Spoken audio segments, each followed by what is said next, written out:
ఎన్నికల ముందు సిద్ధమని నినాదాలు చేసిన వారికి సూటిగా సవాల్ విసురుతున్న దమ్ముంటే అసెంబ్లీకి రండి, ఎవరిది విధ్వంసమో ఎవరిది అభివృద్ధో తేల్చుకుందామంటూ సీఎం చంద్రబాబు వైసీపీకి సవాల్ విసిరారు.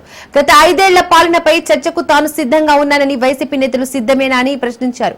గత ప్రభుత్వ హయాంలో జరిగిన ప్రతి అంశంపైన చర్చకు సిద్ధమని చంద్రబాబు స్పష్టం చేశారు. బాబాయ్ హత్యపై చర్చిద్దాం రండి, పులివెందుల ఒంటిమిట్ట ఎన్నికల గురించి మాట్లాడుకుందాం, దళిత డ్రైవర్ ను హత్య చేసి డోర్ డెలివరీ చేసిన ఘటనపై సమాధానం చెప్పాలి, కోడికత్తి డ్రామా గులకరాయి డ్రామాలపై కూడా చర్చకు సిద్ధమంటూ ఛాలెంజ్ విసిరారు చంద్రబాబు.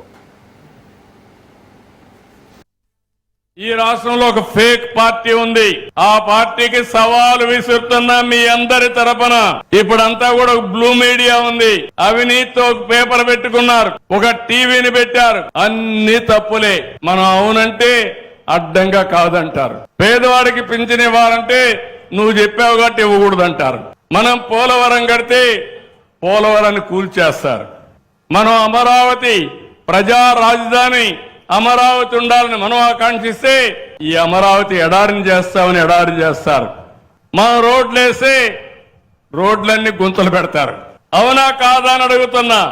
అలాంటి పార్టీకి నేను ఇచ్చే సవాల్ ఏంటంటే, మొన్నన్నారు సిద్ధం అని ఎగిరిపడ్డారు. సూటిగా అడుగుతున్నా, అసెంబ్లీకి సిద్ధమా? 11 మంది ఉన్నారు. అసెంబ్లీకి రండి. ఎవరిది విధ్వంసమో ఎవరిది అభివృద్ధో, ఎవరికి సంక్షేమ కార్యక్రమాలు చేసే సత్తా ఉందో చర్చించడానికి నేను సిద్ధంగా ఉన్నా. సూపర్ 6 మీద అవాకులు చవాకులు వాళ్తున్నారు. నేను అడుగుతున్నా, అసెంబ్లీకి రండి.